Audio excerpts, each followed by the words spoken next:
ప్రస్తుత మాజీ ఎంపీలు ఎమ్మెల్యేలపై దాఖలైన కేసుల్లో పురోగతే లేదు. వారి కేసులను ప్రత్యేక కోర్టులు ఉదారంగా వాయిదా వేసేస్తున్నాయి. సాక్షులను నిర్దిష్ట తేదీల్లో న్యాయస్థానాల్లో హాజరుపరచడంలో దర్యాప్తు సంస్థలు విఫలమవుతున్నాయి. దర్యాప్తు ట్రయల్ విషయాల్లో ప్రజాప్రతినిధుల ప్రభావం అధికంగా ఉన్నట్లు కనిపిస్తోందని సీనియర్ న్యాయవాది అమికస్ క్యూరీ విజయ్ హన్సారియా సుప్రీంకోర్టుకు నివేదించారు. కేసుల సత్వర విచారణకు సుప్రీంకోర్టు ఆదేశాలు ఇచ్చినా పదే పదే వాయిదాలు పడుతున్నాయని అన్నారు. ఈ నేపథ్యంలో కేసుల సత్వర పరిష్కారానికి తాజాగా మార్గదర్శకాలు ఇవ్వాలని ఆయన అభ్యర్థించారు. పలువురు ప్రజాప్రతినిధులు కోర్టుల్లో విచారణకు రావడమే లేదని, వరుసగా 2 సార్లు హాజరు కాని వారి అరెస్టుకు నాన్ బెయిలబుల్ వారెంట్లు జారీ చేయాలని తన తాజా అఫిడవిట్లో కోరారు.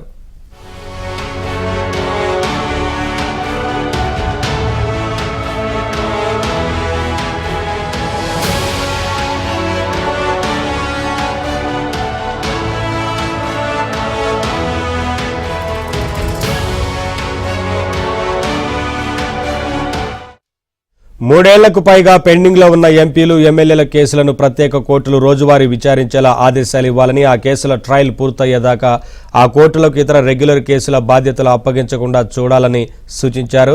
క్రిమినల్ కేసుల్లో దోషులుగా నిరూపణ అయిన ప్రజాప్రతినిధులు ఎన్నికల్లో పోటీ చేయకుండా జీవితకాల నిషేధం విధించాలని కోరుతూ న్యాయవాది అశ్విని ఉపాధ్యాయ్ 2016లో దాఖలు చేసిన పిటిషన్పై కోర్టుకు సహాయకారిగా హన్సారియాను సుప్రీంకోర్టు నియమించింది. ఆయా కేసుల్లో పురోగతిపై ఆయన 2 రోజుల కింద 21వ అఫిడవిట్ను దాఖలు చేశారు. జస్టిస్ దీపాంకర్ దత్తా, జస్టిస్ మన్మోహన్తో కూడిన ధర్మాసనం ఇవాళ ఈ అంశంపై విచారణ జరపనుంది.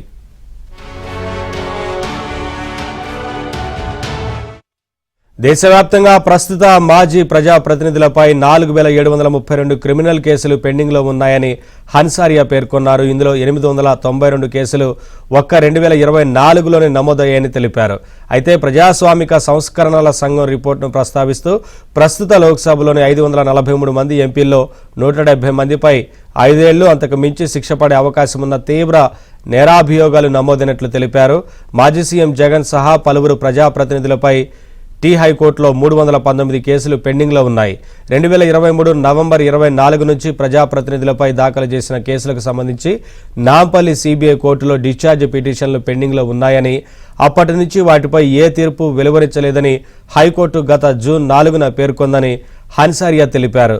సుప్రీంకోర్టు విచారణ నేపథ్యంలో జగన్ సహా ప్రజాప్రతినిధుల కేసుల విచారణ వేగవంతమయ్యే అవకాశం ఉందని న్యాయవాద వర్గాలు చెబుతున్నాయి.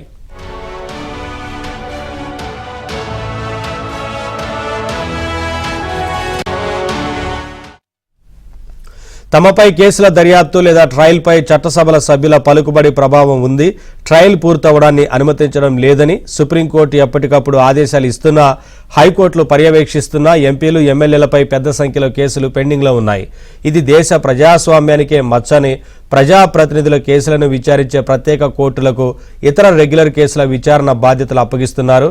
కొన్ని కేసుల్లో నిందితులు నిర్దిష్ట తేదీల్లో కోర్టుకు హాజరు కావడం లేదు. దీంతో సాక్షుల వాంగ్మూలాల నమోదు ప్రక్రియ సాగడం లేదు. నిర్ధారిత తేదీల్లో సాక్షులను కోర్టుల్లో హాజరుపరిచేందుకు ప్రాసిక్యూషన్ సమర్థ సీరియస్ చర్యలు తీసుకోవడం లేదు. సాక్షులకు సమన్లు జారీ చేసి నిర్ణీత తేదీన కోర్టుకు హాజరయ్యేలా చూడాల్సిన బాధ్యత ప్రత్యేక కోర్టుకు అనుబంధంగా ఉన్న నోడల్ ప్రాసిక్యూషన్. సాక్షులను ప్రవేశపెట్టడంలో సదరు అధికారి విఫలమైతే జిల్లా ఎస్పీ నుంచి లిఖితపూర్వకంగా వివరణ కోరాలి, అవసరమైతే చర్య తీసుకోవాలని.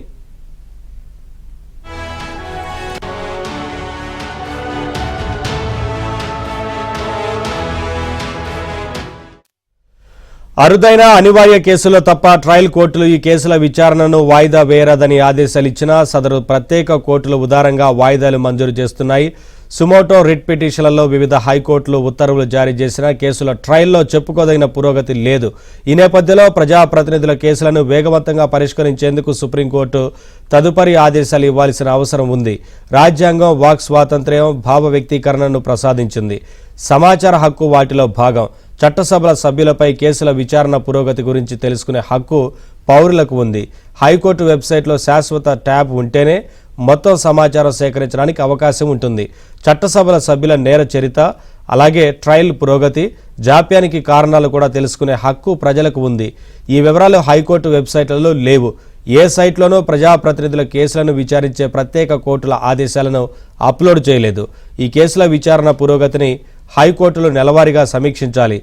వెబ్సైట్లో డేటా అప్లోడ్ చేయాలి.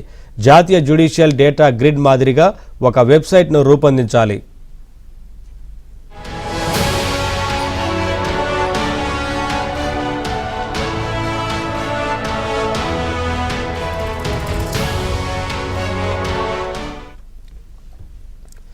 రెండు 2024లో ఏర్పడిన ప్రస్తుత లోక్సభలో సగం మందిపై క్రిమినల్ కేసులున్నాయి.